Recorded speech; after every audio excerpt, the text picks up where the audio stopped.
This week on the Huddle Up podcast, Carl and Nick do a deep dive on the Week 3 preseason matchup of the Broncos versus the Green Bay Packers. You are listening to the Huddle Up podcast. Hello, Broncos country. It is time to huddle up. I'm Carl Dumler, and with me, as always, I have my good friend Nick Kendell. This show's focus is all things pertain to your Denver Broncos. We're going to be doing game reviews, previews, roster analysis, off-season and draft speculation, and of course, flaming hot takes. Nick and I will continue to bring you listeners interesting content for the most hardcore fans who think, eat, and breathe football 7 days a week, exactly what we love to do. While it's fun to simply watch the game, of course, we are here to provide you with entertaining deep dives on the Broncos roster and maybe a few key matchups in each of the preview episodes. With Nick and myself, we're both hardcore film junkies, and we'll be trying to bring that to you every single episode that we possibly can. And, of course, make sure to message us any players that you would love for us to check out, from the 2018 coming up draft to players in the upcoming games, opponents, or Broncos. Of course, we'll be breaking down matchups from a talent of X's and O's perspective. You can follow myself on Twitter at Carl Dumler, MHH, as well as follow Nick at Nick Kendell, MHH. And make sure to tweet us any questions or opinions you have, because we live for Bronco football. You can also follow the podcast Twitter account at Huddle Up Pod. Make sure to check out ours and our co-writers' written content at milehighhuddle.com, a part of scout.com and an affiliate of Scout Media and the CBS Sports Digital Network. We know you listeners are as football and Bronco crazy as we are, and we just appreciate it if you would give a click and a subscribe to us on iTunes, as well as iHeart, Stitcher, SoundCloud, CastBox, and Spreaker. And of course, don't forget to share us on Facebook, and if you can find us on Facebook. We're in many different groups, and we'd love to talk football there with you as well. And of course, Twitter. We wouldn't be here today without you listeners, so please take the time to rate, and subscribe to let your voices be heard on how you enjoy the show. Now, before we get to that, though, I want to tell you our podcast today is brought to you by Audible. You can get a free audiobook download and 30-day free trial at www.audibletrial.com/huddleup. There's over 180,000 titles to choose from for your iPhone, Android, Kindle, or MP3 player. Again, that's www.audibletrial.com/huddleup. Now, Nick, is there any certain books that you've been listening to lately? Well, I have been doing studying for the LSAT, so not most of my reading has been studying in that regard, but I did pick up the Bill Belichick Big Book of Scouting and have been using that on Audible, and, instead of the news is a little bit crazy right now, so I've been listening to something to keep my mind off of that, and that has definitely entertained me on my bus ride to and from work. Perfect. Now, again, Bronco fans out there, do the forward huddle up on the www.audibletrial.com. That helps us out and, of course, gets you that free audiobook. There's no commitment beyond that free audiobook. So go ahead, go over to the website, see what you can get. Well, Nick, we have made it to the, I guess if you're looking at preseason, the most important game of preseason, in the sense of this is when your starters get the most playing time, and in this preseason, it looks like the Broncos get their toughest opponent as well, and the Green Bay Packers, a team that made it pretty far in the playoffs last year. Now, the last time that these teams squared up was our Super Bowl season of 2015, and of course the no-fly zone. And the Denver pass rush really gave Aaron Rodgers quite the fit. Actually gave him, I think, was it his actual worst game of his career? It wasn't his worst game of his career, it was one of the worst I remember seeing. Yeah, it was crazy. He went 14 for 22.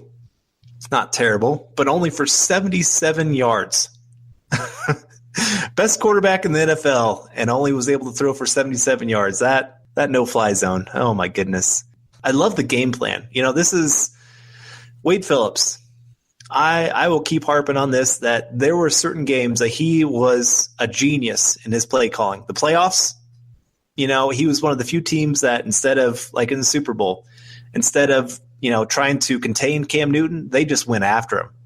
Aaron Rodgers, they did the exact opposite, where they tried to keep him in the pocket, not let him be able to dance out there and, hold on to the ball for that 8-10 seconds outside the pocket.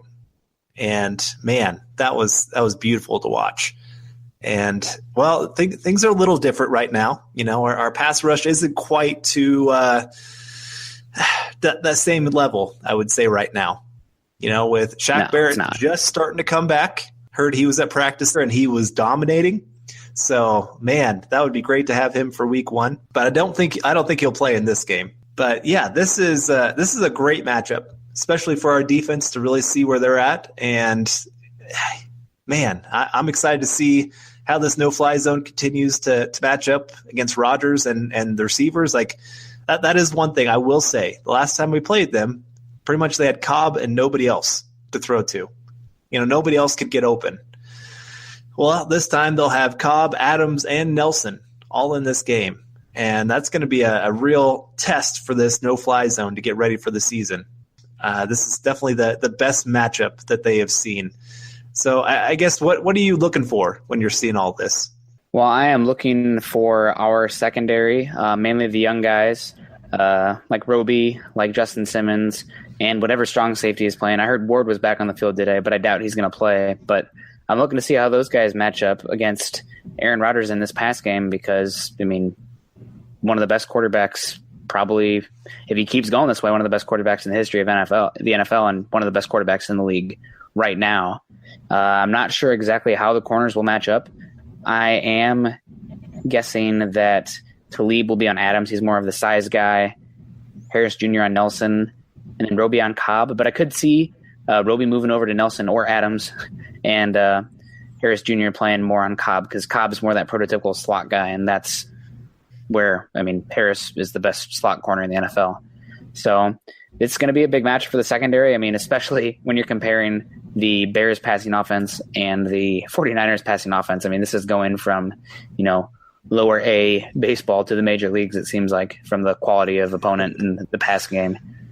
So it's going to be a big test for the cornerbacks in the no-fly zone. But given that it's going to be preseason, if they don't, light the world on fire, I'm not going to overthink it. If they shut Aaron Rodgers down, I'm not going to overhype it because, it is still preseason. They're not going to show their complete hand. They're not going to go all out. This is football that doesn't really actually matter yet in that regard. But just want to see them go through the motions and look solid on the tape. And I'm thinking they will. I'm honestly more concerned in terms of the pass game, how our safety and linebackers look this week. It seemed like last week we did a good job overall on defense. It's hard to complain at all. But how Brian Hoyer beat us, it seemed, was over the middle of the field, and it was the linebackers and the safeties. And the Packers, Aaron Rodgers is a good enough quarterback to attack whatever matchup is best for them, and they have the weapons to do that. They went out, they have 2 solid tight ends. They signed Martellus Bennett from the Patriots for 3 years, $21 million. He's not the best athlete at tight end, but given his size, he's an incredibly hard matchup because he doesn't have lead feet for being, is he like 6'7", 265 pounds? He's a huge tight end. Yeah, he's one of the biggest tight ends in football.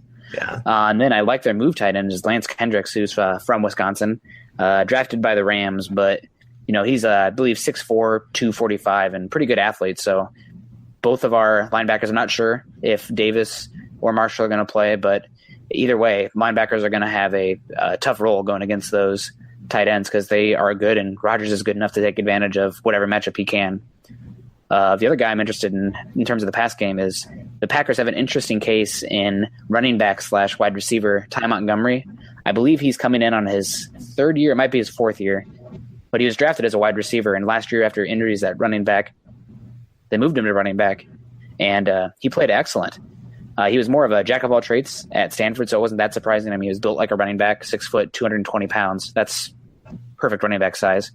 And he was exciting to watch and a great fit for what they do with Rodgers because he can flash out and be just a chess piece. So it's more questionable than the cornerbacks are going to have their hands full in terms of man and zone coverage, and this will be very indicative. It's not our coverage from our safeties and our linebackers, wasn't the worst thing about our defense last year. It was the run defense.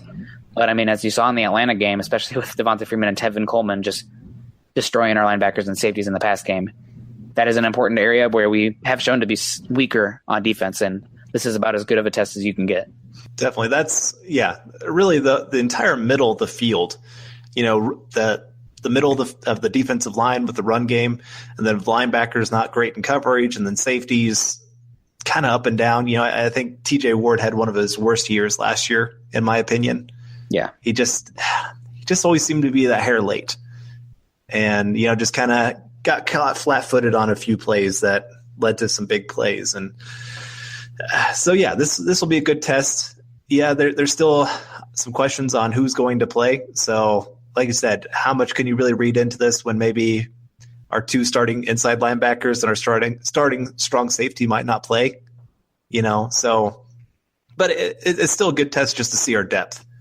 Will Parks, he didn't have a great game this last week, and I think he is a little bit on the edge of whether he's going to make this team because of Jamal Carter, and what he's been able to show. And so, yeah, I think we're going to talk about some of that here in a little bit. But, I'm excited to see what they can do. Martellus Bennett, he has been my tight end sleeper for this year. I think I've taken him in 2 fantasy football drafts just because, he has Aaron Rodgers throwing to him. And last year he produced decently considering he had Gronkowski next to him for most of the year. And so, yeah, him being the main guy, I think he could have a really big-time breakout year, especially around the red zone. He was a touchdown machine for them last year. And, yeah, Lance Kendrick being that move guy, it's amazing. Some of these guys, they get given up by, other teams where they say, oh, they haven't really produced. And, tight end and wide receiver, those are quarterback-dependent positions. So if your quarterback's getting destroyed because your offensive line can't protect or your quarterback just can't play, your tight end wide receiver aren't going to put up big numbers.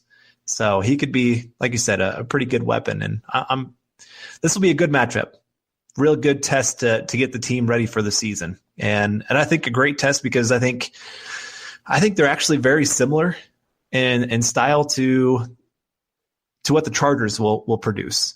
They have some good receivers. They have some good tight ends, decent run game. Packers have a better offensive line. Much better. Much better. But still, I think it's a good matchup to kind of prepare the entire team for what's going to be coming at them. And so, yeah, I don't know. We'll see what happens with that. But like you said, when neither team is really game planning, again, you have to be careful how much you read into things. This is kind of more one-on-one matchups. How does the guy hold up? There's not much of, hey, we're going to try to scheme these guys against these guys or blitz here, blitz there, those kind of things. So it'll be good for both teams to see how that works out. But another great matchup, especially for this defense, is the Bronco edge players. I think Vaughn might play in this one. They asked him today if he was going to play, and he kind of, I can't remember his exact quote that he said, but he just kind of, well, whatever they decide, that's what I'll do. But I think they'll maybe put him in there for a couple series at least. And of One course, series is enough. Yeah, there's no reason to risk him. He'll be ready. That's not an issue at all. But I think he will play a little bit. And then Edebali and Dora, they didn't really have a great game this last week, at least in my opinion. They just didn't get a whole lot of pressure. And I think that's the difference going from, the Bears, who are not great at tackle, to the 49ers, who actually have some decent tackles. Trent Brown, he was called by Von Miller the best right tackle in football. Nah. And I don't agree with it either, but, he's still a decent player. And then Joe Staley, he's a decent player on the other side too, at least better than what the Bears have. And so I think you saw that, our depth it's not terrible, but it's not anything to get excited about either. It's not like we found the next coming of Shaq Barrett, I don't think. Yeah, no, I Edebali, honestly, when I was doing a Kerr film piece that's supposed to drop tonight, Chad said it would drop this morning, but he hasn't done it yet. So we'll see about that, Chad. I know you're listening. But yeah, Edebali was actually moved a fair amount to off-ball linebacker as well. The Broncos used some rotation kind of movement on defense and would switch from like a 3-4 front, and then Edebali would back up and the line would shift, and they'd kind of show almost like a 4-3 front with Edebali as the off-ball Sam linebacker. Versatility is going to be key because as the 4th or 5th edge guy, hopefully, fingers crossed, that's what he'll be for the season. He's going to have to find different ways to get on the field and be valuable. But like you said, the edge, we're missing our 1, 2, and 3 edge rushers. So most teams would be royally screwed if you had that. So I'm not super upset about it, but I'm also in agreement with you that they did not flash yesterday. We have not had a single sack so far in the preseason. Not having Von Miller, the best speed edge rusher in football, will, slow you down in that regard. But still, you want to see some of those guys bend the edge or get a pressure, get some QB hits. And so far, I've been more impressed with the interior defensive line than the edge rushers. So we'll see what happens there. The Packers tackles, though, you touched on, Staley and Brown are good ones, but I'd say that Bakhtiari and Bulaga are even better bookends. Bakhtiari was a 4th-round pick from the University of Colorado in the terrible 2013 draft class. He honestly might be the best value pick in that entire class. To get a top 5, top 10 in the 4th round in that class is unbelievable. That's how the Packers, stay good. They get some of these guys and they just hit them, like Mike Daniels, for example. Last year, he graded as Pro Football Focus's best pass blocker in the entire NFL out of all offensive linemen, with a grade of 93.4, and was the 6th best offensive lineman overall.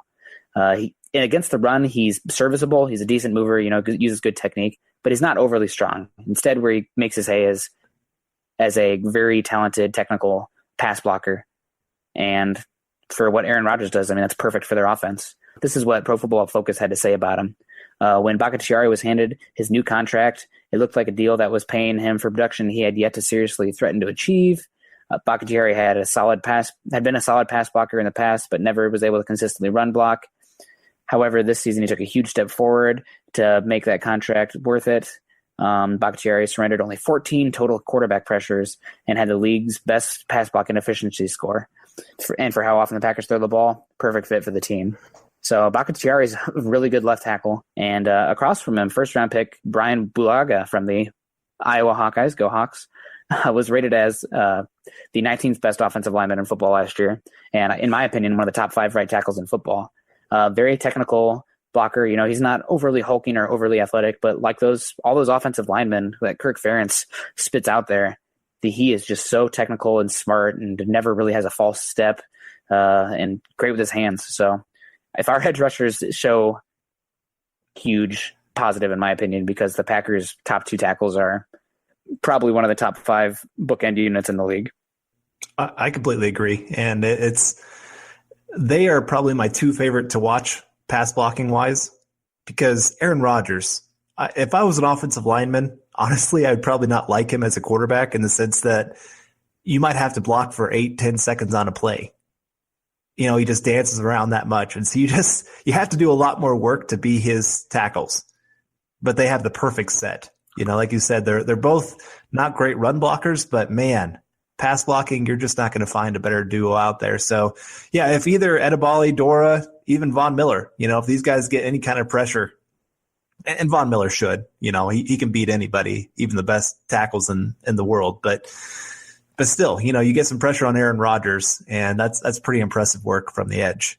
And so it'll be a great matchup for them, a great test to see where they're at, and to go, to be the best, you got to go against the best. And that's what they'll definitely get. And then, of course, coming in on the second team, we have a guy that you and I actually both liked in the 2015 draft, if I remember right, Jason Spriggs.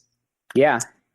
And he's kind of, he's been up and down. He hasn't quite, he actually kind of reminds me a little bit of Garrett Bowles when he came in, needing a little bit more core strength, but having that athletic frame, just that guy that can really move for you. And, honestly, he would have been a great fit, especially with the zone blocking scheme, because his feet are quick and he has quick hands to get him up there and everything else. But yeah, he hasn't quite lived up to the billing that they were looking for at that 2nd-round pick. So it'll be interesting to see him. Like I said, you and I both liked him. So just to see his growth from the 2015 draft to now. I haven't really watched him a whole lot when he has gotten in. Yeah, and looking back on Spriggs, we won't spend too much time. This is more for the draft heads out there, but I think I overvalued his frame and his feet and didn't watch enough of his hands and just how he made contact. He doesn't do a good job sustaining blocks. Partially has to do with his paw strength, but I think it also has partly to do with his aggression as well. We compare him to Bowles, athletically similar, but Bowles just has such heavier hands and is so much more aggressive out of the snap. passive, and I don't think that's as good on the offensive line. Maybe he has every tool that if you can coax that out of him, he could be a stud, I think. But he's just not aggressive downhill enough, and he doesn't have that same, jolt when the hands make contact. Yeah, I agree. I mean, Garrett Bowles in both the first games, he's put people on the ground, and he loves it. He's been up and down. We'll talk about him here in just a little bit, but you're right. Garrett Bowles is a lot more that aggressive, go destroy somebody and then kind of tower over them watching them. And I love that aggressive. I love hearing what he does on the field and watching what he does as well. But moving on here a little bit, so we can keep on going because we have quite a few matchups that we really like in this game, is, of course, Simeon and the ones versus it's really not that great of a secondary for the Packers. It's a unit that they have spent a lot of draft capital money on and just hasn't really worked out for them as well. They've had kind of up and down. They've had a lot of injuries too. That's kind of been one of their big things. But like I said, they do have some talent. I think they have at least some potential for some guys to be really talented. Kevin King, he was pretty impressive, for Washington this past year. And a guy, I don't think you and I were all that. I mean, we weren't as high as him as a lot of other cornerbacks, but still viewed him as pretty decent. And of course, then they have Rollins, Randall, and House as their other cornerback talents. And then safety-wise, a pretty good pair, actually. Clinton Dix and Morgan Burnett. I guess, what do you think about this matchup? What are you looking for with Simeon and the ones with how they're going to play this secondary? I am looking for Simeon to take calculated risks, but watch out for the Packers' strong safety, Clinton Dix, because he is one of the better and more underrated safeties in football right now, in my opinion. Last season, he had 80 tackles, half a sack, a forced fumble, and 5 interceptions, and was rated as one of the top safeties by Pro Football Focus. He's got his first Pro Bowl last year and is a second-team All-Pro, and I'd say he is the leader of the secondary, not just emotionally, but also the splash play guy. They give him a fair amount of freedom in the backfield, which can be good or bad. If he guesses wrong, he, can give a big play, but as he's played in the NFL longer, he's getting quicker and quicker mentally, and he has the size and the athleticism to cover a lot of ground. So he's somebody that look out for every time before you snap the ball to see where he's going, to see where he's shading, because I am not looking to give him a chance to be a playmaker, and I'm also not looking to have him kill one of my wide receivers or tight ends because he's a pretty big hitter as well. Morgan Burnett is a pretty underrated strong safety for them as well, but he's had multiple injuries for them. Voted as the number 12 overall safety in football last year and one of the best pass coverage strong safeties in football. So he's definitely going to struggle probably if they're putting him on tight ends and whatnot. And he can also play that deep zone pretty well. So good player there. And also they used the mid-second round pick this year. Maybe it was a late second round pick. They had a late second round pick on safety / linebacker, in my opinion, Josh Jones from North Carolina State, who is they spent their first 2 picks this year. You touched on Kevin King already, but Josh Jones was the next pick in the same round. Both of them are just huge freak athletes that are raw as players, but just to see that size, to move that fluidly and that quickly, that fast, make breaks on the ball when you're 6'2", 220, or for King, he's like 6'3", 200 with super long arms and just some of the best testers in the combine. So it's going to be interesting to watch that secondary. Like you touched on, they've spent a fair amount of picks on cornerback. House, Rollins, Randall was a safety, but they moved him to cornerback. He plays more of that nickel cornerback role for them. But overall, watch out for the safeties, and the wide receiver is going to have to win, because if you're beating the Packers secondary, it's going to be one-on-one matchups, probably outside the hash marks. Sounds good. Definitely a matchup to watch. And now this is maybe my favorite matchup of this game, one that I'm going to keep a very, very close eye on, and that is the Leary and Watson combo on the right side. Vance Joseph did come out and say that Leary is going to stay at the right guard position for the season. I was a little shocked by that. I thought maybe they would want to try a couple of the guys out at right guard and get Leary back into more of his more natural position. But that's what they decided, is they're just going to leave him there. And, of course, then Watson, he had a good game this last week, kind of made up for his first week. And, he and Garrett Bowles kind of reversed roles. Bowles had that great first week that everybody was talking about, and then really kind of stunk it up week 2. And Watson, of course, like I said, he didn't give up pressure, if I remember right, and held his ground very well, did pretty well in the run game. But they will be matched up against Mike Daniels, who was voted as who graded out as one of the top 10 interior defenders in football this last year. Go Hawkeyes. And he is getting paid really well. He's getting paid $10.25 million a year, 6th highest paid 3-4 defensive end. And his counterpart right next to him is Clay Matthews, and a guy that's, he's a household name. Everybody knows Clay Matthews. They've seen the commercials, and, he's been a great pass rusher. Now, the last couple of years, kind of some injuries, Packers need to move him around because of other injuries. Him playing inside linebacker was just kind of a weird look. I don't know. It was just kind of weird to see him there, but he was there. But now they moved him back to his natural position at that outside linebacker position. And so this is a huge matchup. If Leary and Watson could beat Mike Daniels and Clay Matthews one-on-one, that goes a long way, to me at least, to think that this offensive line has greatly improved over last year. Now, again, it's preseason. They're probably going to play, maybe the first half? If that. Yeah. Some of those guys, they don't have anything to prove. Right, exactly. So, but if they can win that matchup, and I think Leary against Mike Daniels, that's huge. I think because Leary, he was a top 12 or a top 20 guard last year, and our big signing of the offseason. So we need him to go win those kind of matchups. And I don't know. I'm excited about this and to see how they hold up. Last week wasn't a great showing by the starting offensive line. Leary did decent. Watson did pretty good. McGovern did pretty good, but is that left guard position, and of course Bowles with his holding and a few times letting guys get by him, just wasn't the greatest showing for our first team offensive line. And so just looking for a bounce back game for them to really kind of go and dominate a defensive line. And really the Packers, they have decent defensive line. Mike Daniels, great player. Clay Matthews, great player. Nick Perry, decent player. And, Kenny Clark. They have some decent players there. But to go see our offensive line go beat them and, be that – what's the word that they wanted to describe themselves as? The intimidators, the aggressors. The aggressors, yeah, there you go. Just to see them actually go out and be that and open up some nice holes in the run game, do well and the pass blocking to give Simeon some time to look down the field and beat that, average secondary. This is a good game for them. Good matchup. Yeah, absolutely. Clay Matthews and Mike Daniels are one of the better right sides of the defensive line. I guess left side of the defensive line, going up against the right tackle and the right guard. In football, Clay Matthews isn't the same as he used to be. Doesn't have the same burst bend. He's lost some of his athleticism, but he's still very technically sound and very smart.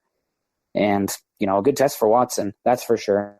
Daniels is one of the more underrated interior defensive linemen in football.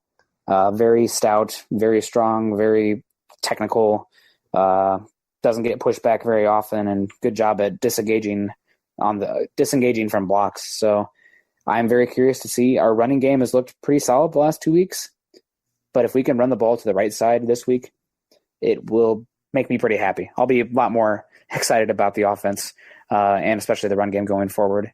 Clay Matthews, he's definitely an aggressor, so Watson matching up against him will be interesting because Watson, for as big as he is, he doesn't always play with the aggression that I want from a right tackle. He doesn't go out there and try to be the bully, at least from what I see. He's much more of a occupier in that regard, but Clay Matthews has a habit of, being aggressive and getting in a guy's head, kind of like Derek Wolfe would do. And I'm hoping Watson can, control him and move him off the line because the right tackle is probably one of the hardest positions to play in the AFC West. Yeah, Von Miller, Justin Houston, Khalil Mack, Joey Bosa going up against those guys. So Watson showing up this week will make me feel good about the offensive line. And like you touched on, Leary paid big money for him, and going up against Daniels would be very tough. So I think they'll probably have some Kenny Clark over him as well. They'll kind of rotate those defensive linemen back and forth depending. So we'll have to see how the left guard does against Mike Daniels as well. But mostly he should be lined up against the right guard. Who do you think is starting that left guard this week? That's a very good question. I think they're still going to give it to Garcia. I think they're trying to give him those chances. Give him this one last shot to really prove himself, I guess. I don't know, because he's been given he started for this last game or the last 2 games, so maybe they will give Barber that chance. I don't know. I want to see McGovern get it, honestly. If I was the coaches, that's what I'd be doing. I'd say, you know what? We got to get McGovern in there, see what he can do, because if he needs to win this position, he's got to get this chance to go get some starting snaps there. Barber and Garcia, they've both had their opportunity. So that would be my move, but my guess is actually I'm changing it. I'll go Barber for this week. I could definitely see it. We actually have that as a topic coming up, so we won't spend too much more time on that, but yeah, definitely going up against Mike Daniels when he shifts over, and Kenny Clark, who was a second-round pick last year for the Packers, very young, talented defensive tackle from UCLA. A good matchup with the solid front seven for the Packers. But now we are going to move on to the roster battle / bubble watch, where we're going to touch on a few positions where there's still a lot to be decided in terms of who's winning the position, who's going to start, and who's just outright going to be cut. Last week we touched on the wide receivers and the tight ends, and honestly we don't have as much of an idea. Last week was not super telling, especially with the first team offense out there. They didn't really get the tight ends involved, and Sanders was hurt.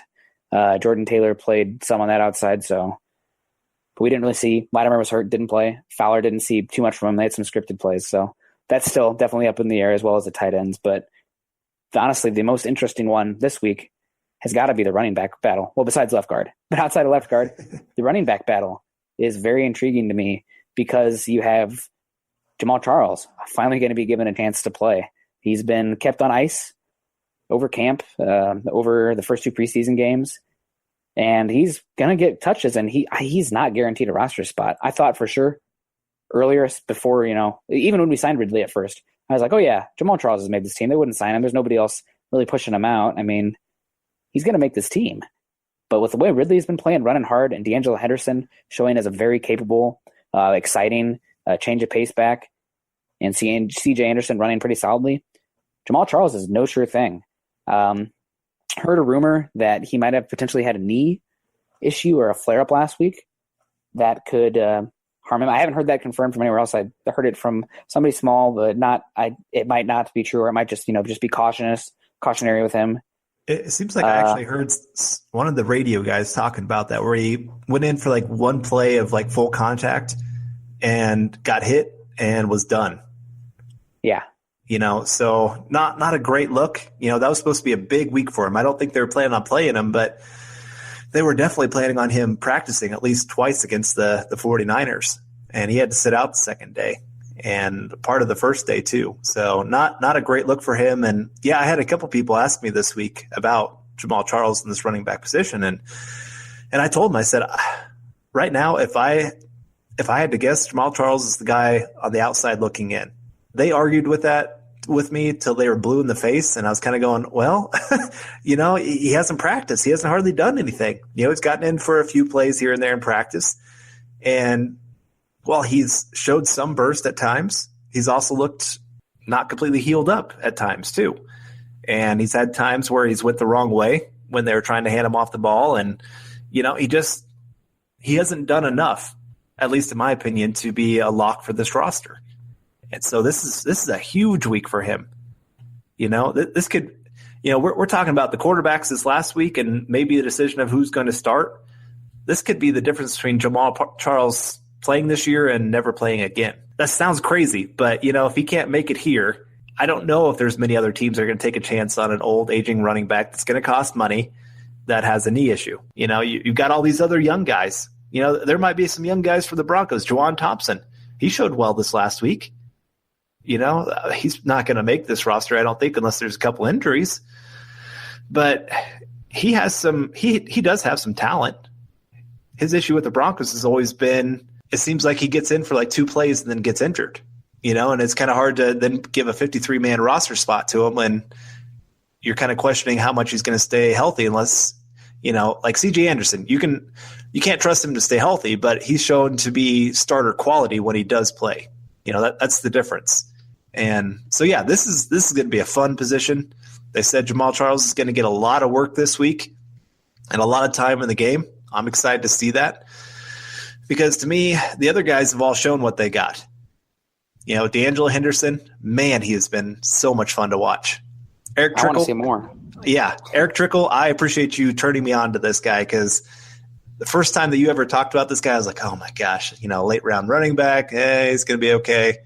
And man, he is something else. He is so much fun to watch. He gets in the open field. Honestly, he could take it every time. He just makes people miss.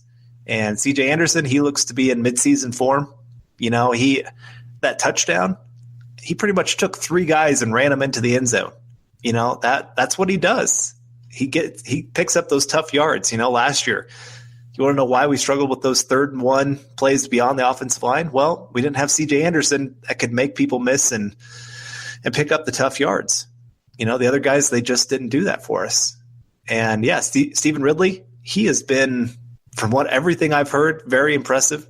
Preseason, he's looked decent. I mean, I haven't seen anything that makes me go, wow, this guy's special, but he's looked pretty good. Yeah, I've been super impressed with D'Angelo Henderson. I mean, I don't want to slow down the hype train, but I'm going to be the conductor of the hype train. I mean, I'm going to call him Devonta Freeman clone because that's what he's looked like. He's got pretty much the exact same build, same hairdo, and he moves the same. You touched on it. I mean, it's not just the agility where he can make that first and second guy miss, but once he gets into open field, he could be gone. Poof, 2 jukes and a cloud of dust kind of thing. And Vance Joseph talked about him too. He said he's a special runner. What we saw in the spring, you couldn't kind of verify because it's not tackling, but he made guys miss all spring. And obviously in training camp, he made guys miss. But to watch him in open space is fun to see because he's going to make the first guy miss most of the time, and he has a long speed that's pretty good for a little guy. So once he pops, he's a home run hitter. And that's a perfect example. They used him in unique ways last week. There was a play where they had him, I believe it was 3 wide receivers to the right. It was either 2 or 3. And it was the play that was called back by a Bulls holding, I believe. And he made 1-2 guys miss, and then he just barreled into the end zone. And it was called back, unfortunately, but showed a decent route. And then once the ball was in his hands, to go forward. So, I mean, he's not a big guy, 5'8", 210, 220 pounds, maybe wet. But when he gets going, he's just super fun. He runs hard. And like we touched on, we've been harping on here, as long as he holds onto that ball, he could be a special runner. So CJ Anderson's a guy, he's the veteran with a big contract. Been playing here for a bit. Definitely running back 1. But if CJ Anderson gets dinged up, pick up D'Angelo Henderson on your fantasy teams, people, because he could carry this offense. I think we're going to be more of a running offense. That seems where we've been more successful in opening up the pass off the run.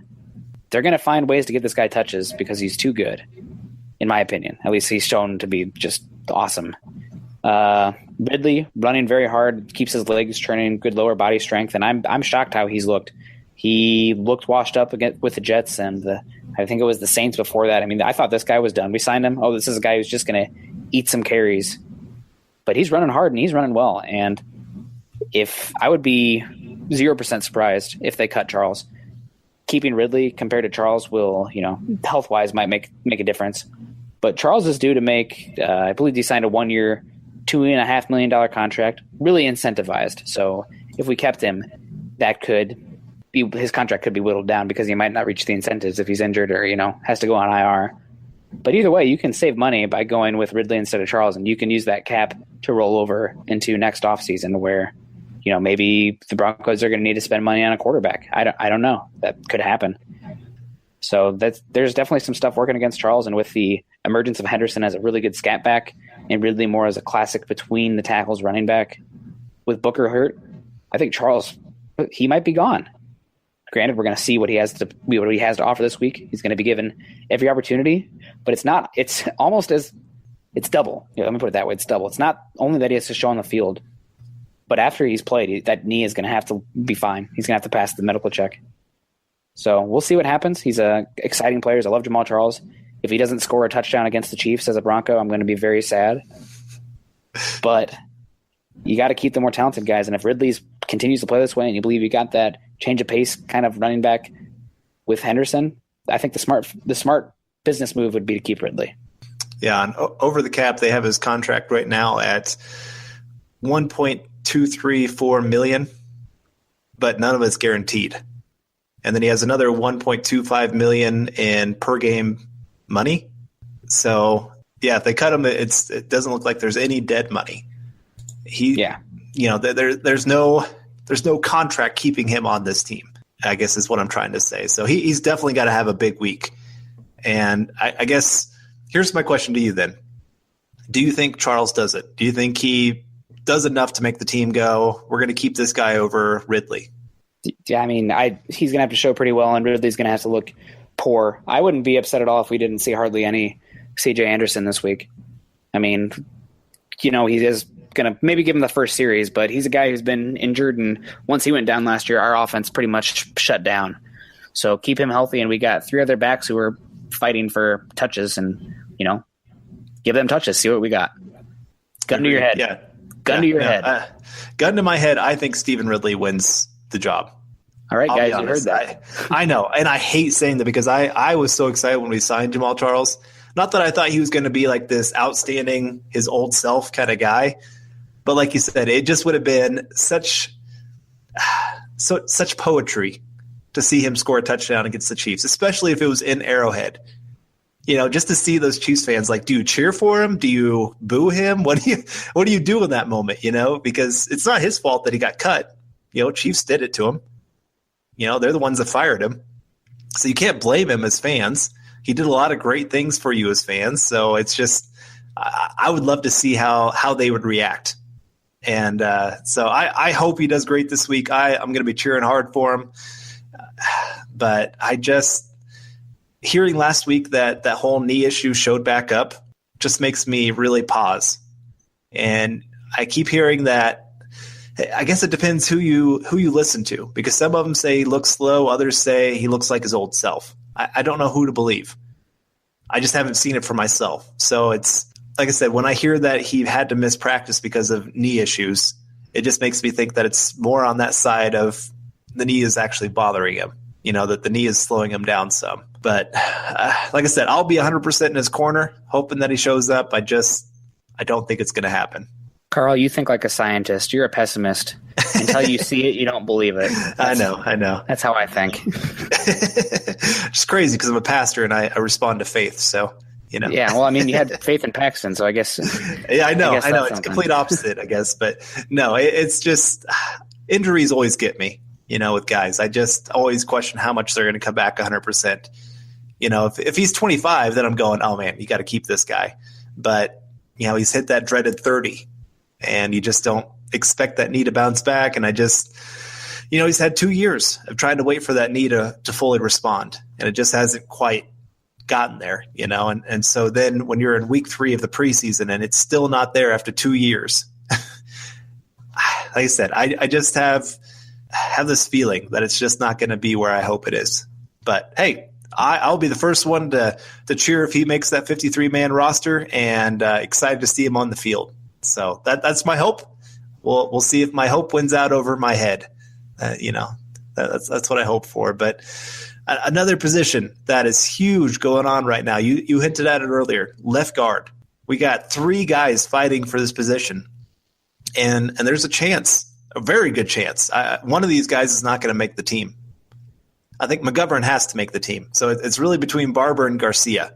And, man, for fighting for their roster spot, both of them have kind of been very up and down. Garcia, I was really shocked. I told you about this before we started the show, that Vance Joseph had talked about how Max Garcia was their best pass blocking left guard. And I think we both were kind of like, what is he talking about? He's had a couple times of really getting blown back into the quarterback and really struggling in that department. And, he's even struggled some in the run game too. He's gotten some decent run blocks, but he just hasn't been that player that his rookie season kind of showed some promise towards. And then, of course, bringing in Alan Barber, that was a move because Max Garcia wasn't showing great. The team had to make a move, and he's been a pretty good pass protector, but not a great run blocker. We talked about it. Oh, you and I talked about it, I guess, about that. Was it third down? I think it was fourth down to 1 in that first preseason game. And Alan Barber just got beat. And I can't remember who the running back was, but they got stuffed right in the backfield.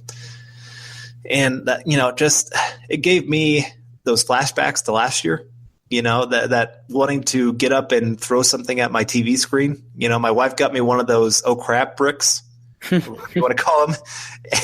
And I was looking I couldn't find it. I think one of my dogs ate it during the off season. And so that's how I felt in that situation. And honestly, like I said earlier, I'm hoping McGovern gets the chance. I really hope they stick him there with the starting unit because he's earned it, in my opinion. If you're going to have Paradis play this week, I think you should stick McGovern at that left guard spot and see how he does. Just try it out. What's the harm? I guess the harm is you get your quarterback hurt. But I just don't see that from him. He's been a great pass blocker. He's been a great run blocker this preseason so far. You and I both have heard that the team is just going crazy with how good he's looked. And so, yeah, that's my vote, is that McGovern gets the starting job and have Max Garcia and Alan Barber really battle out for his backup position. So you think that they should come out with McGovern at left guard to start?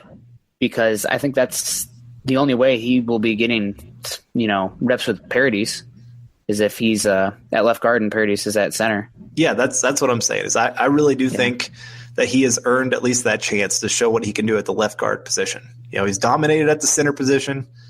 The team has really liked what they've seen. He is a great fit in this system, much better than what we were last year. And I would love to see him play. I'd love to see him get that chance with the first team unit at that left guard position, because that is something to keep in mind. Is the center position is much, much different than the guard position.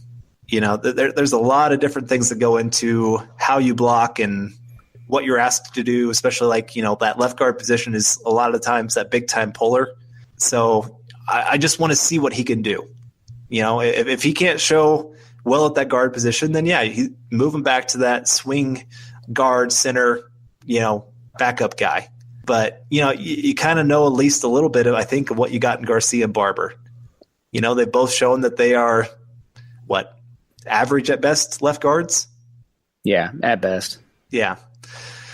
So it's not going to be our greatest position of strength. But, maybe McGovern surprises. Maybe he goes out there and really dominates. And I don't know. I want to see him give that chance, because I think he's earned it, especially over Garcia and Barber, who just haven't done enough to say, hey, you are the lock for this position. Yeah, that makes sense to me. I would be very happy if he was able to do that. If that did happen, if McGovern did win the position, I would personally probably release Barber, just because you'd save that 7th round pick and you'd have save more money for the cap rollover. If there's not enough difference between Garcia and Barber. Also, Garcia is younger and healthier in that regard, so that does add up. And he does have center starting experience when he was at Florida. Yes. So yes, there is a lot of that for sure. Although I think if Paradis got hurt, you'd move McGovern to center, and then whoever else left it to the left guard position. So I still think McGovern would be the backup center no matter what. Yeah, I agree. I think if they were doing it over again, they would have McGovern battling for the guard position and Garcia battling for center. As crazy as that sounds, but Garcia has just been a disappointment. They had high hopes for him going over to a power scheme, but he's just been inconsistent. And I know they've had some phone calls, potential trades for some interest in Garcia. Know for a fact that Seattle called about Sam Brilo and Schofield. Is what I heard. But it seemed like the Broncos were asking for the moon. Yeah, from what I understand, and that's just ridiculous. If you can get anything for Sam Brilo, you sit there and take that and run, and you laugh all the way to the bank. I mean, he was the number 1 rated left tackle in week 1 preseason. Yeah, no, I'm not buying into that. I feel you. They're probably waiting to see how a couple more games go and see what's available. And also, you had a high investment in him. If the offensive line coach says he can get something from him still, you got to trust the new guy in there because so far the offensive line has looked better, in my opinion. So we'll see. I think Schofield I would have probably traded just because he doesn't seem like a fit in the power scheme, at least at guard. He's not powerful enough at all. Right. But overall, we'll see about that left guard. I mean, it's definitely the weakest position on the offensive line, but in my opinion, it's probably the least important position on the offensive line. If you're going to be weak at any of them, I'd say left guard's probably the best one to be weakest at. Granted, we have a rookie raw left tackle next to him, so that kind of is a little more concerning. You'd like to have a more stable hand there, but what can you do? So overall, hopefully one of these guys will step up, and I'm with you. I think McGovern's probably the most exciting, but if I had to put my money on it, I think Max Garcia is your starting week 1 left guard. Interesting. Okay, I was about to ask you that question, so I guess I'm going to go against the grain here. You know, I've talked about I think McGovern's earned a chance at it, but I'm going to say Alan Barber wins the job. Well, I think that whole experience, you know, being that veteran, it just really matters having that next to a rookie left tackle. I don't know. I really struggle with that idea of Max Garcia next to Bowles, because Max Garcia last year struggled next to Okung a lot. You know, there's so many times. Oh my gosh, you and I have talked about this of those. I'm trying to think of what they're called, but those delay kind of blitzes or stunts or that's the word I was looking for. Those stunts, they ran those at Garcia left and right because he just fell for him every time. And I don't know how many times he pretty much blocked. The one person he blocked was Okung. You know, like Okung would be trying to switch guys, and here comes Garcia just running him over. And I'm like, what in the world? So, like I said, I just have a real issue with that being next to Bowles. You know, you need that guy that can really not fall for those things. You know, that can really help Bowles communicate with him of, hey, this is what's getting ready to happen, you know? And I just don't think Garcia is that guy. You know, I love Garcia. He's a nice guy from what all I've seen. You know, everybody's talked about how nice of a guy he is. So I hope to see him successful. You know, it'd be great to see another draft pick of Elway's be successful at the offensive line. But I just, like I said, that veteran next to the rookie, I can't get over that. Yeah, and I feel you. But for me, if it's not obvious, like obvious one is better than the other, then I will keep the younger guy who's cheaper and helps you keep another draft pick because, you know, we like to package those. The 7th round pick, we'll toss them around and move up the 5th round or move up or get some the next year draft picks. So if it's close, I think Garcia / McGovern's probably the combo I would be most interested in.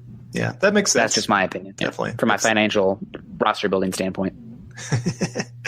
So, as always, like what's new? That's always the viewpoint. If the film is not decisive, then got to make the financial decision. Same with Ty Sembrello versus Donald Stevenson. If it's close, go with the younger, cheaper guy. Period. That's what the NFL does. So that's the mindset that I've been groomed to follow. All right. Well, moving on to the next positional group that's interesting that we kind of touched on a little bit last week, the tight end group. We still don't have very much clarity at tight end, 1, 2, or 3. I mean, any of the 3 guys I feel like could take the starting spot. And we aren't really sure about Jake Butt yet, although you have some insight into what Jake Butt's abilities for the Broncos in that regard. But first looking at the Packers in terms of how they match up, you know, we touched on Josh Jones and Morgan Barnett already. Josh Jones is going to be more of that in the box hybrid linebacker safety who going to be a freak athlete, still pretty raw, but man, he can run and jump and leap and tackle. So he's going to be interesting to watch in man coverage and zone against the tight ends. But as far as linebackers go, their main 2 guys are Blake Martinez from Stanford and Jake Ryan from Michigan, and they're more of your prototypical 3-4 inside linebackers. They're not great in coverage. They don't play great sideline to sideline. They're better stacking and shedding, coming up and being better in the run game in that sense. So we're going to have some chances for our tight ends to get some open looks if they're playing man coverage or even in zone, because neither of the guys are the longest either. So tight end's going to be very interesting to see how they do, as well as helping out our tackles against in the blocking game and running and pass blocking. So who do you think steps up this week as far as the Broncos tight ends? I still think my number 1 guy going into this season is still Derby. they've been working with him on his pass blocking or his run blocking, sorry. And he's actually graded out positively so far in the preseason in his run blocking. And that's great to hear that he's improved in that area. And I still think he's our best receiving option at the tight end position. So I think if I had to guess, he'll be our number one tight end. I know the depth chart came out and he's still number 3 at the tight end position. But I think that'll change because you and I've heard that the team is trying to move Virgil Green. And they've been trying pretty hard. They've been trying for a while. And it sounds like Virgil Green's kind of upset with his role with the team and kind of wants to move on. And the team seems to want to honor that because it does save them money. It saves them about $2.8 million if they move them. And with being a little bit tighter, I mean, they're not in cap trouble or anything like that. But, when you could save some money because you like some of the younger guys, some of the cheaper guys, it makes sense. And Virgil Green just has been kind of that, I guess I'd call him a disappointment. He's been a great run blocker, but it just hasn't been much more than that. He's kind of been that 6th offensive lineman, if you want to call him that, more than anything else. And that's not what you hope for out of your tight end position. So Derby and Hireman, I think they are going to be the 2 guys really moving forward until Jake Butt can come back. We did find out today that Jake Butt is going to stay on the PUP for the regular season. And the way that works, I keep reading up on this because I keep hearing people kind of misquote it of what the PUP is. A player has to start on the PUP at the beginning of training camp. If they step foot on the playing field for training camp, they cannot be put on the PUP. So that means guys like I'm trying to think of guys that have been injured for us here during the training camp that probably won't play right off the bat. Booker, there you go. Ray. Shane Ray, there you go. Shane Ray cannot be put on the PUP. He'd have to go on short-term IR. But the way the PUP works is first 6 weeks, like they'll be on the PUP no matter what for 6 weeks. After 6 weeks, the team has 5 weeks to decide whether they want to bring them to practice. And then once they bring them to practice, they have 21 days to activate them to the roster.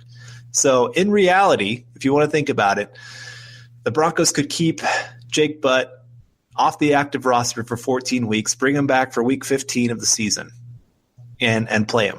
That's actually the reality that they could do. But they can also bring him back after 6 weeks. So they got that kind of 8-week window that they can bring him back. And so I don't know. We'll see when he's going to come back. I heard he got his brace off his knee. He's been running around without his brace. So that's good to hear. But, I think it'd be great to give him for sure. I mean, you have to give him that first 6 weeks. But, ease him back in. He's a long-term investment. He's not, he's that guy that you can expect to maybe be your starting tight end, kind of like Jason Witten has been for the Cowboys. Everybody likes to compare Jake Butt to Jason Witten. That's the kind of guy you're hoping for. And so you want to take a long-term look, not just, hey, can he come in here right off the bat and help us out? So ease him back, see what he can do. And you got 2 guys that have been on the team for a while here in Derby and Hireman, and see what they can do. And maybe Virgil Green, we'll see if we can get him traded or not. But, that's my outlook on the tight end position. I do think Virgil Green will not be on this team. I wrote an article on the tight end position earlier this offseason, and I didn't have Virgil Green making the roster. And some people gave me a little flack for that. And I understand, he's number 1 on the depth chart right now. So he's kind of earned that spot. And you hate to trade your top tight end if that's what the team is viewing him as, but I don't think they are. And so, yeah, it'll be interesting to see if any of these guys can do anything, because so far, Hireman made a couple catches. I think didn't Derby make a couple catches this last week? I know for a fact Hireman did. Yeah, but just not enough. That none of them have really done anything that makes you go, wow, that's the guy. So they all got an opportunity this week to show that. Yeah, absolutely. And I've been the most impressed with Hireman just because I didn't have – when you did the tight end roster review piece, I was pretty low on Hireman because, he hadn't played very much. Thought he wasn't the best pick in the 3rd round. He's been in the doghouse, been injured, wasn't very featured in college. Granted, that's Urban Meyer's offense. They don't use the tight end. But I've been pleasantly surprised with him, and I think he is my vote for tight end 1 heading into the season, just because he doesn't need to be in there on a special package. He's the best both ways. well, he's not the best both ways, but he's the best option as a two-way tight end. He can play in line and be a blocker because he has the size, and he's gotten tremendously better there over the past few years, especially from his college tape. And he has the athleticism and the route running to be a problem over the middle of the field, and I think in the red zone. So I'm excited to see him more and more, and I'm thinking if it's been somewhat more of a priority according to what I've heard about the offense and with Mike McCoy. I mean, you saw what he did with Hunter and Gates last year with the Chargers, and I think Hireman definitely is he's not going to blow the doors off like fantasy wise. Like, wouldn't pick him up as a fantasy tight end. He's not going to get the volume to do that in this offense, I believe. But I think he can be a solid tight end one / he can be either put out in the slot or in line as the 12 personnel. We'll see what happens, but right now I think Hireman's winning it. And if Green is traded, Hireman Derby to start the year, and I think Traylor makes the roster as well, just to fill in as that more inline blocking tight end. All right, well, keeping moving on here. We get pretty long-winded on some of this, and we appreciate you sticking with us. But we love football. We honestly could probably talk football all day, but we do. We'll try to. We do. That's true. You would not believe how much we talk throughout the day. But moving on here a little bit, we got an interesting one in the matchup of Doss versus Langley versus Chris Lewis-Harris. And I think at the beginning of the year, everybody was kind of like, well, I think the 5 cornerbacks are kind of picked for the team. And I think as the offseason has kind of gone on, that's kind of things have changed. Langley's for sure going to make the team. You don't use a 3rd-round pick on a guy and not have him make the team very often. I'm trying to remember that running back from Ohio State that didn't make the team. Maurice Clarett. There it is. Yeah. There it is. Yep, had to come to me. But yeah, he's going to make the team. They've kind of like his skill set. He's also a special teams guy, so they'll keep him on the team. So it really kind of comes down to this matchup between Chris Lewis-Harris and Doss for this final roster spot in the cornerback group. I think they're only going to keep 5. Do you agree with that? Yeah, I can't imagine them keeping 6. Yeah, it'd be hard to see that. And you and I have learned that Doss has kind of been in the doghouse. He hasn't really been liked all that well by some of the coaching staff. He's kind of had an attitude. He hasn't really listened to a whole lot of as much coaching as they would like. And so, and I don't think he's also a great fit with the system. You and I have both talked about this in the past of he's more of a zone scheme kind of cornerback where, he keeps everything kind of in front of him and then breaks on the ball to make a play. That would look great in practice if you knew the play that was coming from the offense. Exactly. and that's why everybody talking about, oh man, he made another interception. Well, yeah, when he knows the play, it's easy to be really aggressive. I mean, he's a very aggressive player, and that can be good and really terrible at the same time. And especially in man coverage systems, you have to be careful. You have to pick your times to be aggressive. Look at Aqib Talib this last year. He picked his times where he really baited a quarterback to make a throw because he saw the type of play that was going to develop, and he just set it up. And he's great at that, but he also knows when not to try to do that because he knows when guys are going to try those double moves. Well, Doss just doesn't do that. He sees a guy, do that stutter step, and he's like, oh, got to go make a play. And all of a sudden the guy's running right by him. He made a couple plays in the preseason where he got beat. The quarterback just had a bad throw that let him catch up to it. He's just so stiff. He looks so stiff. And that's why you see guys that are great in training camp and guys who are not great in games. That's what Doss does. And Chris Lewis-Harris, he was a Vance Joseph guy from Cincinnati, and he worked with Woods as well. So, a guy that I think they like. They wouldn't have brought him over if they didn't like him. And he's been a little bit more up and down, but he also brings some special teams factor. And I don't know. I think he's a guy that fits better with the coaching staff. Just my opinion. I think he wins that job over Doss. I really don't have anything more to add. You've pretty much hit out all the notes that I have. I think Perfect. Chris Lewis-Harris is going to be a great fit. I mean, he's a cornerback 5. He's hopefully not going to see the starting field, but what he brings as a special teamer, he looks smoother to me. And his back pedal, his ability to turn his hips. Just Doss is so stiff, and he doesn't have great recovery ability, which in a scheme that plays as much man-to-man corner as the Broncos do, you can't have that. I mean, he does have some length. He has some ball skills, and I believe he has some awareness, especially with his hips and his head facing forward. But once Doss is asked to turn around and trail or just more tag along with a guy in man coverage, he gets burnt and he looks lost. So I'd rather have him as a zone corner where he can use his size, his aggression, his awareness, where his hips can stay parallel with the offensive line, the line of scrimmage, and keep his eyes in the backfield, because that's where he does it best. But, watching him on tape, there's always the preseason hype with him, and then I watch him in preseason. I'm like, man, I don't get it. How is this guy making plays on the ball? Because our wide receiver should be toasting this guy.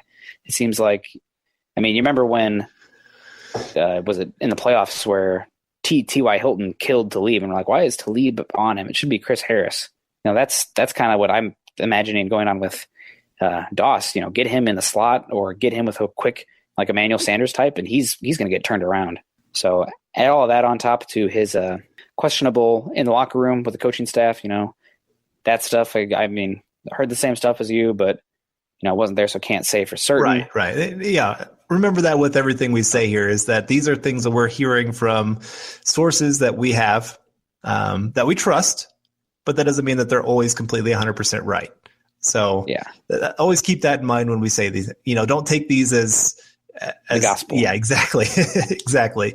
But yeah, we both heard that, but it'll be interesting to see that battle again this week of which one of those two, especially. Langley's going to make this team. There's no doubt about that. But Chris Lewis Harris, it'd be great to have another Chris Harris. I saw a stat the other day that all three Harrises on the team have a turnover this preseason. This last game? Shelby Harris. Chris Harris. Just was preseason. Yeah. And another cool stat is the team is at +7 in the turnover differential. They have 7 turnovers to 0. They haven't turned the ball over yet. They're the only team so far to not turn the ball over. So that's great to hear. That would be huge if we could keep being that team. You could win a lot of games if you don't turn the ball over. Especially with this defense. Exactly. But moving on to our final roster battle. And this is an interesting one.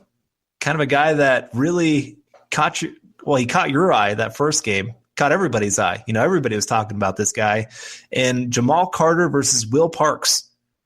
And, Will Parks, everybody kind of remembers last year, that hero during the New Orleans game that almost stepped out of bounds, but he didn't. Good thing he was wearing white shoes. Yeah. And anyway, that's becoming a very interesting battle because Will Parks, he got the starting nod this last week with, TJ Ward hurt, and man, he did not look good. I just was not very impressed. He just seemed to be that little bit late on every play. If I saw a big pass from Brian Hoyer, Will Parks was one of the guys in the area that was supposed to be in coverage. There's a couple times where you should have seen that safety coming down to really take away that inside spot, and he just wasn't there. And, Jamal Carter, that first week against Chicago, he was everywhere. He didn't make the plays all the time because he came in kind of out of control every once in a while, and he just didn't take always the best angles. But I loved his aggression, man, especially in the run game. They played him a lot at that linebacker position, and he's a piece that you can move around a lot. He can come up, help in the run game. You can move him back there in coverage a little bit. He should be a special teams guy for you because he's got that height, weight, speed that you just love to be those gunners. Honestly, if I was picking the roster right now, I think I would pick Jamal Carter over Will Parks. Yeah, I'm in agreement with you in regards of Carter over Parks. Of course, I had him as my player to watch last week after he had a great Bears game, and he gets a little knee injury and doesn't play much in the game. And so hopefully that doesn't happen again. Hopefully that doesn't become a trend where my highlighted player to watch of the week gets injured. So, well, especially this next one that you're going to talk about. We can't afford to lose him. My player of the week is Tom Brady. But yeah, no, I'm in agreement with you. Parks, there has been some rumors that the team is a little bit irritated with his hits, which have been below the waist a few times, and I mean, there's no reason to do that in preseason. You know, they are the other team, but it's still a brotherhood, and you're not trying to hurt anybody. And you know, maybe trying to do a little bit more, make the team. He's not the biggest guy, trying to make a big play, goes for a low tackle, so he's got to have to clean that up. He had 2 penalties already, I believe, tackles below the waist. I believe the one in the game last week was borderline, but still can't be doing that. And Carter is just bigger, faster, stronger. I mean, I believe he was a 4 or 5 star recruit when he went to Miami, and you know, never really got it all together there. But I think playing him closer to the line of scrimmage, more as that hybrid type that is starting to become more and more used and important in sub packages, that hybrid safety linebacker type. Which honestly, that's where they've been playing Parks, and I think that's where they'll probably play Ward this year, with Simmons getting more and more playing time. And I think Carter, especially with the special teams he offers and just being a better athlete, he's more valuable. So these guys are fighting for a spot. They could keep both of them, but if I was sitting down working out the 53 right now and I had to pick one of them, I'd be keeping Carter. Yeah, no, like I said, I agree with that completely. So it's hard. I don't know. You're right. He was a 4-star recruit coming out of high school, but he was rated, 156th in his draft class, but he had offers from every major school pretty much. So yeah, he was a big time recruit. He kind of had some injuries, had some little setbacks here and there. So he could be one of those players that just develops. You know, he's an athlete, and maybe turn him into a player. You know, Elway talked about that all the time, and I love that saying of his, that we don't draft all pros. We build up all pros, or, you know, we coach up all pros. And so, yeah, right now, Jamal Carter, very, very impressive. I kind of thought that he'd be maybe that practice squad guy that you hope to develop for a year, but he has shown up a lot more than I ever thought he could. And so, very impressive player, and big week for Will Parks to really show that he deserves a spot on this roster. But moving on to our final section. And like you said, hopefully this week the player doesn't get hurt, because it's for you. You picked Garrett Bowles, and man, yeah, he better not get hurt. Oh my goodness. Oh, I might cry if I see him go down, and I will blame you. So anyway, what are you hoping to see out of him this week? Well, last week he was more down than up, but as we touched on this podcast, even after we drafted him, with all the offensive tackles, even, you know, they're so raw. The top 3 in the draft, that is, they were raw, and they were going to have ups and downs throughout the season. Bowles is no different, maybe even more so, given he only has 1 year of starting experience playing Division I football, and he moved from defensive line. I believe he played defensive tackle just 3 years ago, so only 2 years of offensive line experience. So he's going to have some ups and downs. Early on at Utah, he was flagged a decent amount, you know, holdings, false starts, those kind of things, and that reared its head this week. You know, he had, I believe, 3 holdings and 1 false start, and those stymied drives on multiple occasions. So he's going to have to clean that up from the mental aspect and just not stalling an offense in that regard.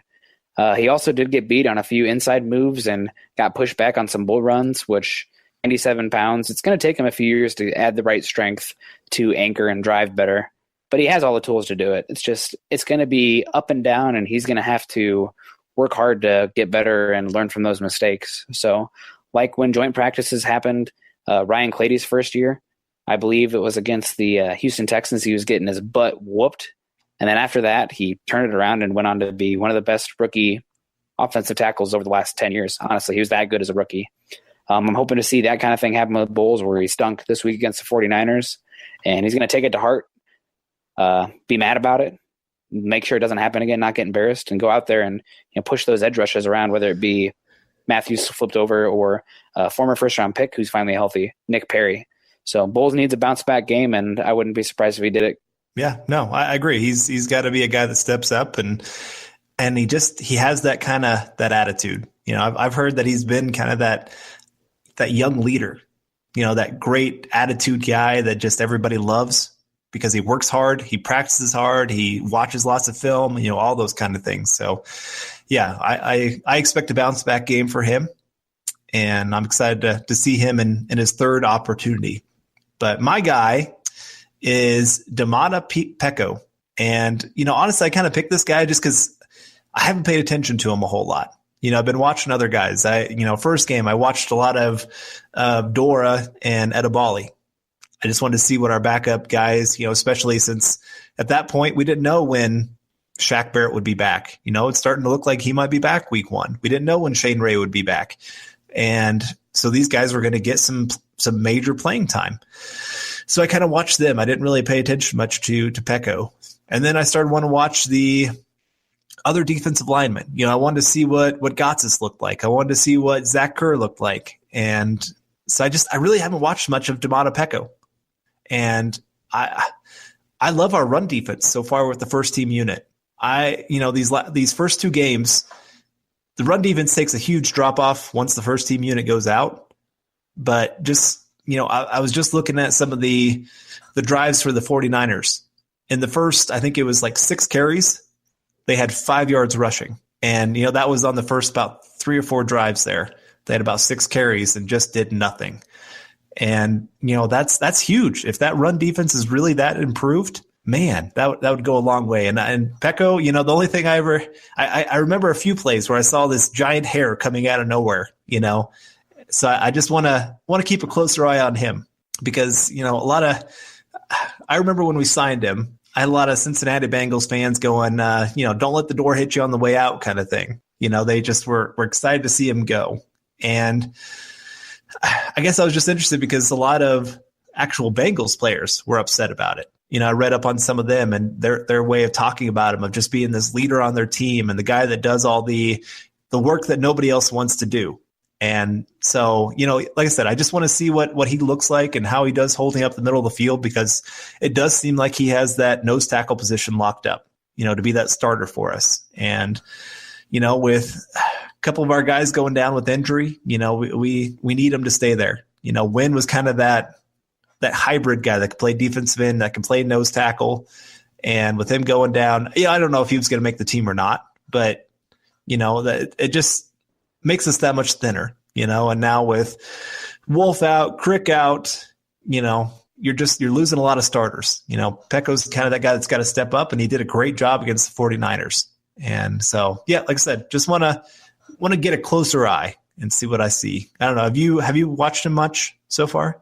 I watched him some, but it was mainly when I was working on my Kerr piece, which was published about an hour ago. So when we're done, homework for you, Carl. No, I'm just kidding. But the first play I did, Pecco and Kerr, I believe it was the very first play of the 49ers offense. Pecco took on a double team and pushed him back.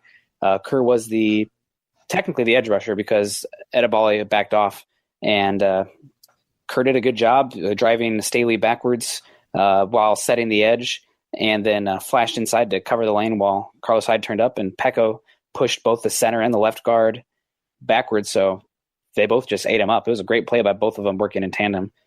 So I think Pecco impressed me. So did Tyreek Jarrett and Kerr. So those big, huge, beefy guys that we added, I think are going to make a difference with the run defense this year. So I'm excited. And if you are a VIP member for Mile High Huddle, go check out my Zach Kerr piece because he had a pretty good game. Only played about a half, but I mean, I sent you all the videos earlier so I could have them running on loop on my computer screen.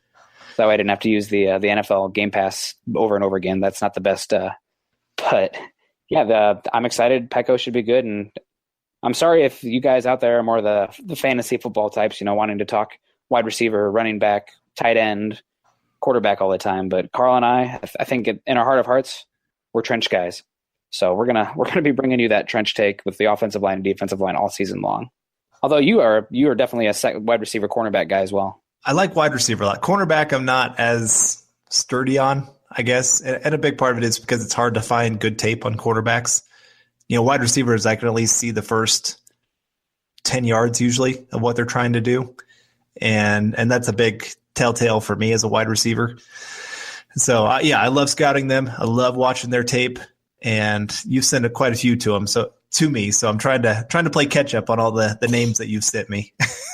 Yeah, I just been working on my top 5 at every position. That'll probably be in my next month's mock draft article. But for now, I mean, college football starts next Saturday, so it's here. That's exciting. It's very exciting. Yeah, I know. So, yeah, I'm excited to catch up on some of these guys. I watched a little bit of the quarterbacks today. And, trying to get back into the wide receivers, get back into scouting all these guys for the next draft. And, of course, we'll keep you updated on that. Of course, we'll bring you that. We love that part. And we're excited to see what this Bronco team can do in week 3 against the Green Bay Packers. Very good test. Very, very good test against a good quality team. See where we're at. You like to measure up this third game. And no better team than pretty much I'd say a top 5 team in the NFL. When you have Aaron Rodgers, it's hard not to be a top 5 team. Oh man, I wish he was a Bronco. Just we would have won like the last 5 Super Bowls with this roster in him. So well, what can you do? Trevor Simeon all the way. Gonna ride him until the team decides not to go with him. Maybe that never happens. Who knows? I'm gonna be optimistic. So thank you for tuning in through our deep dives this offseason with all the positional groups we hit on. And if you haven't listened to them yet, go back and check them out. I mean, we literally went from safeties all the way down to cornerbacks and broke them down from a scouting perspective. So definitely some interesting, really in-deep analysis of the Bronco roster from a position-by-position overview. Checking back on Maha Huddle for all your updates on camp battles, injuries, stock reports, and all of the Bronco news. You can find Carl on Twitter at Carl Dumler MHH and myself at Nick Kendell MHH, as well as find our Denver Bronco articles on Mile High Huddle, an affiliate of Scout.com and the CBS Sports Digital Network. Check out all of our pieces this week with VIP access. Like I touched on, I did a Zach Kerr piece. And what are you working on right now, Carl? I am going to be checking out a few different positions. I'm not quite sure which direction I'm going to go. I think I'm going to look at some left guard stuff because I want to see what all 3-4 guys have been able to do. Yeah, for sure. I mean, that's definitely the most interesting position on the offensive line right now. I'm not sure exactly where they're going to go with that, but hopefully they'll get it sorted out. And I'm with you. McGovern would be the most exciting. You can follow the Huddle Up podcast by subscribing on iTunes and for Android users, Stitcher, Spreaker, CastBox, SoundCloud, Audio Boom, and we also have a YouTube channel now where you can listen to our episodes up on YouTube. And I try to get on there every once in a while and comment with you. So somebody made a nice comment the other day when I got back from the episode when we did Costa Rica, and I said, what would be your team name? I'd be like, definitely it'd be the Sloths. And they're like, that's the best football team I've ever heard. Thank you, listener. You are the best football team I ever heard.